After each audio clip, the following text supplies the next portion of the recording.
Hello, everyone, and welcome back to the political cycle, where each week we take our little cycle through our countries and around the wider world to look at politics and elections. I'm Emily Tamkin here in Washington, D.C., and I am joined by Tom Hamilton in London.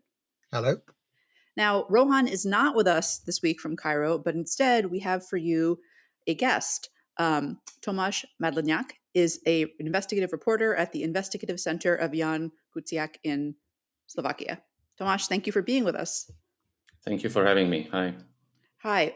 Well, we brought Tomáš on this week because when I say, this week we're going to talk about political instability that ensued after a politician who was ousted managed to return to power on populist mis and disinformation and immediately set about dismantling rule of law and the structures of government while blaming the liberal opposition and journalists for anything that might go wrong or for any pushback, you might think, ugh, they're talking about Washington, D.C. again. But no, actually, this week we're going to talk about Slovakia. So, Tomáš, there's been there.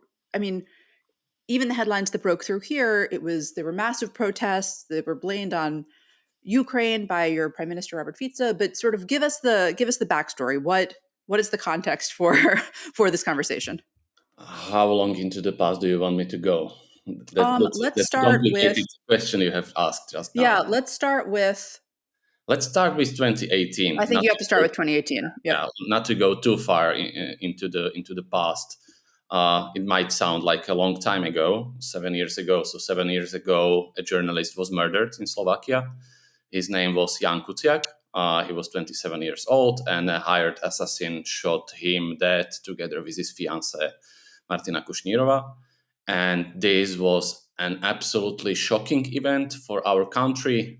We are a small democracy, relatively young in Central Eastern Europe, but we are part of the EU, we are part of the NATO, and nobody ever thought something like this would ever happen in Slovakia.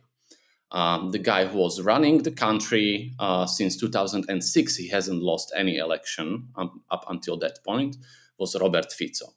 Robert Fico is a guy, he is in the politics since the late 80s, early 90s. I think he was first elected into our parliament in 1993. He has been an opposition MP, then coalition MP, and then since 2006, he was the prime minister, almost without any significant interruptions. Like at some point, he was replaced by somebody else, but it doesn't really matter. He was definitely the most powerful man in the country, and well, his rule was always plagued by some kind of corruption scandals. He never had a very good relationship with journalists. And then in 2018, a journalist was murdered. And this was such a shocking event for us because we all knew. I was not working as a journalist back then. So as a citizen, I would say, we all knew that our country has a very big problem with corruption, maybe with the rule of law to some degree. But we still believed we are more or less functioning liberal democracy. And even though we have seen that nobody is really investigating corruption and misuse of public funds in our country, which was rampant, there was always this class of people, and they were investigative journalists. They were the only ones who actually cared. And now one of them was murdered. What this led to were the greatest protests in our country since the Velvet Revolution, when the communism fell in 1989. And this led to the downfall of Robert Fico. He was first replaced by somebody else from his own party as a prime minister. And then in 2020, he actually lost the election. And ever since, he has been more and more prone to actually blame this not on the cast of oligarchs and cronies, which developed around him and his party through all of those years he has been in the government and leading the country. He has been more and more blaming it on somebody else.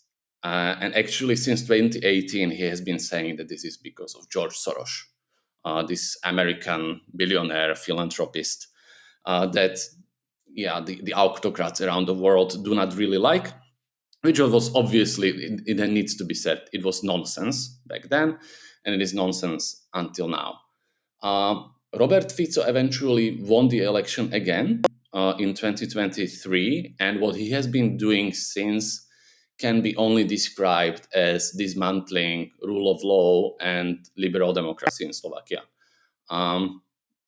This I could just talk about this for an hour or two, but just a very quick recap. They have changed the legislation around the penal code in the country, because after 2018, when he lost power, actually the police started to investigate all those corruption and crime cases that investigative journalists such as Jan Kuciak have been investigated in the past. The police did nothing, but then suddenly they started doing it. And as a result, in the next 3 or 4 years, more than 140, I think, people have been charged, many of them even sentenced by the courts for the crimes of misuse of public office, corruption, etc., etc. Very close people to Robert Fico are until today facing trial for these kind of crimes. So when Fico got back to power, what he did first was change the penal code so that most of them, if not all of them, are going to walk free. They have released some very controversial people from prisons through some legal nonsense. And then they have also started to attack journalists in a way that we have not seen even ever before. They have dismantled the public broadcaster and then reinstalled the same institution under the new name at the very same moment, essentially, but under new management that is loyal to the governing party. And they are leading an attack even on private media, mostly through their owners. A lot of private media in Slovakia are already owned by oligarchs, and even those which are not are under big pressure. Essentially, they are saying to the owners of, let's say, biggest private television, if they want to keep doing some kind of other business in Slovakia, because these people usually, they are not active only in media, they have other business interests as well. Well, maybe they should take care of those pesky journalists. So they are really trying to control the flow of information in the country so that they would be able to turn this country, which is mostly Western style liberal democracy, into something much more similar to either Orban's regime in Hungary or even Putin's regime in Russia, which I would describe as illiberal democracy or something of that sort. Essentially, still have a free election, but not fair.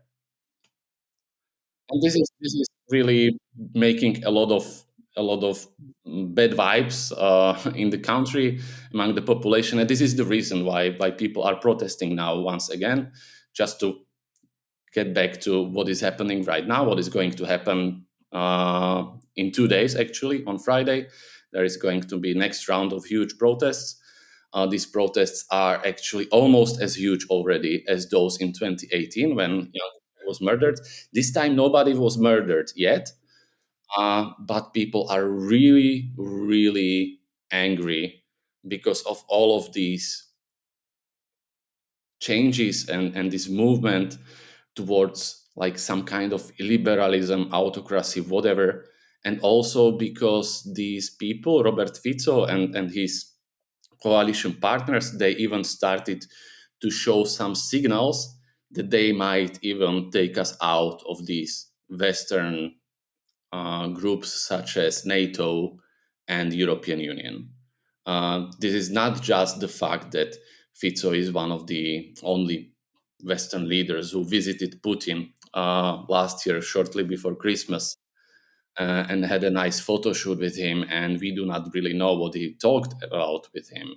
And then some other MPs went to visit Russia in the time when it is so important to actually go and visit and show solidarity with Ukraine. They are visiting Russia and Kremlin.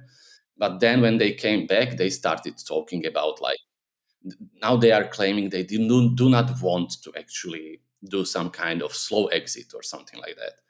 but they are just saying like, you know, anything could go wrong and we need to have all of our options open. And this is really, really, really making big part of the society angry. The problem is, to compare Slovakia to the US, like there's not a lot of things that we can compare between ourselves, but we are also extremely split society. And it's really split approximately 50-50. So half of the country is pissed off and protesting.